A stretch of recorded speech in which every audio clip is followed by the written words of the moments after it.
It is Friday, Mentees, and today join me as I take a look at the Batman Tales of the Demon and a first look at Batman Universe. Both of these are hardcovers from DC Comics, so please stay tuned.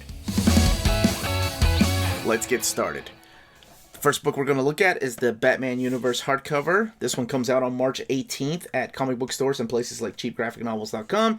And Batman Tales of the Demon came out on March 11th. Both of these are hardcovers. And thank you to the folks at DC for sending us copies of these books. Now, let's take a closer look at this. So here is the front cover. And this is what the spine looks like with the dust jacket on. And we'll take the dust jacket off here in a second. And then the back, giving you a quick little synopsis of what the book is about.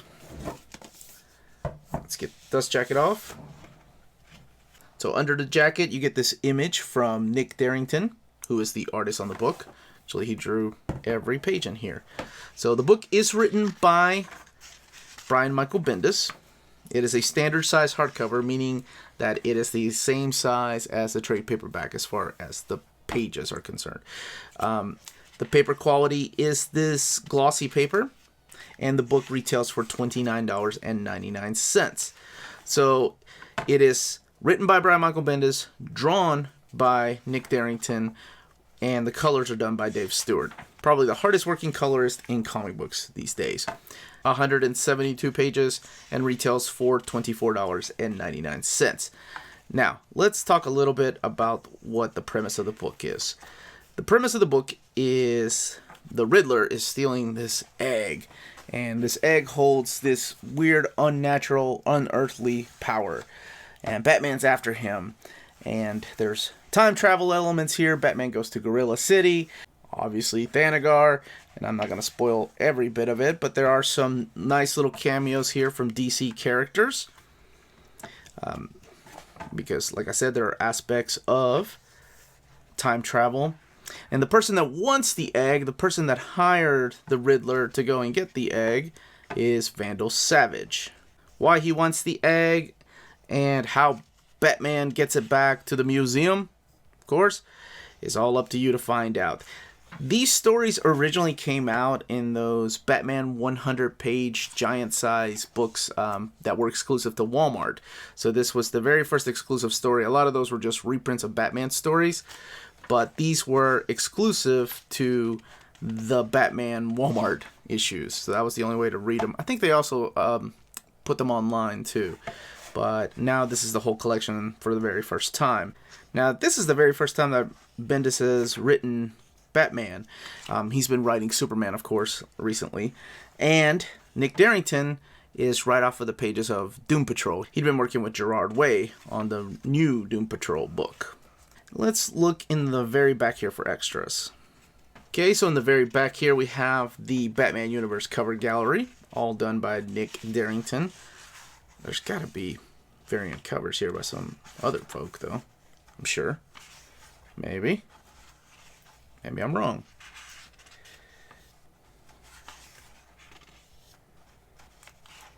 Okay, I skipped a couple of covers because they did kind of spoil things. But here is the sketchbook. Again, couldn't show a couple of sketches because they ruined part of the story. And then where else you can find Batman and Superman stories. And then there's Doom Patrol that Nick Darrington was working on. The book is glued binding. And as you can tell, there is no inner spine. So there's no flex. There's no eye. Not that there's that many, but there is a little bit of gutter loss in some of the splash pages. Such as the case in here. Very minimal, but still there. Since a lot of my subscribers like me to do this, here is what the spines of the books look like together. Okay, so here we have Batman Tales of the Demon, another standard size hardcover from DC. As a matter of fact, they had previously released this in trade paperback format, so the pages in here are no bigger than the pages in here. But one thing you will notice that I immediately thought was really cool is that they kept the original colors. Every other trade paperback, and of course the omnibus with Neil Adams stuff, has had the new colors. Ever since they've recolored them with the oversized hardcovers. But now this restores the original colors. I think maybe there's a touch up on the inks, but that's about it. So if you're a fan of original colors, because I know there's a lot of people that had a hate relationship with the recolors on the Neil Adams omnibus, this is pretty cool that they went back to this. This is what it looks like under the dust jacket. It's this awesome image by Jerry Bingham. I think it's from the Saga of Ra's al Ghul. So what this book contains is some of the earlier appearances by one of Batman's greatest nemesis, my favorite Batman villain, and that is Ra's al Ghul. And you all know the Uncanny Omar loves to mispronounce names, completely not on purpose. However, I'm not the only one. Ra's al Ghul, I think a lot of us pronounce it that way because of the Batman animated series and because of Dennis O'Neil, the co-creator of the character. I mean, there's a lot of people that pronounce it Ra's al Ghul or Raj al Ghul. So it's kind of funny in the comic book geekdom how all of us think we're right in the way that we pronounce it. I mean, it is an Arabic word, so technically it's supposed to be Raz, but I think there's a lot of liberties with that because of the creators.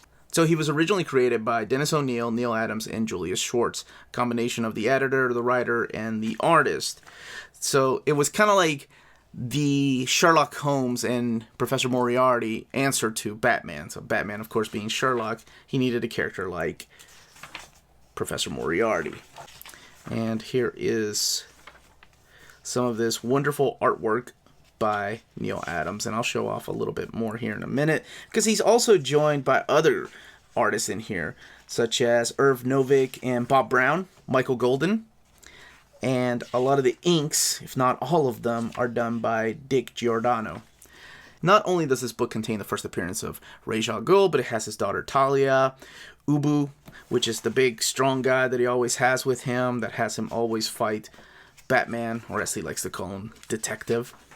But also the first appearance of Bruce Wayne's alter ego, this guy right here, Matches Malone. The guy that he dresses up like, puts shades on and mustache, and puts a match in his mouth, and goes and infiltrates the criminal underworld. And everybody believes that this is a different guy because criminals are stupid, I guess. But anyway, it's awesome that Matches Malone is still around to this day, the character, this alter ego. Now, let's get to one of my favorite issues. Now, in some of these previous releases in trade paperback format, they left out the covers completely or put them in the back in small little boxes. Here, they're intact and right before the issues. And here's the classic, The Demon Lives Again. This is the big fight with Batman. Oh, man, this issue is awesome. And I know I'm the guy that's like, no, my DC does not start until Crisis on Infinite Earths. But there's always a few exceptions for us. And this being one of them. So, this particular collection collects Detective Comics 411, 485, 489, and 490. And then Batman 232, 235, 240, and 242 through 244, and the DC Special Series number 15. There's also the Saga back here. Saga. Make it sound more epic. Here's all the covers. Let's look in the back here really quick. So here's some covers from previous trade paperbacks or reprints. Here is what you all saw on the inside by Jerry Bingham. And these are the Saga of Ra's al Ghul, so it contains those covers. The book has 232 pages and retails for $49.99. The paper quality, by the way, is this thick matte paper, so it's not the glossy deluxe edition papers that we've seen in the past. And like I mentioned, it is the size of a trade paperback, like the paper size is the size that you would find in a trade. So it is glued binding, and so there is no inner spine, so it doesn't have a flex. So not that the gutter loss in these books matter much because they're spread out by panels. There's not any really splash pages, but just to let you know, there's a little bit of gutter loss in the pages in here.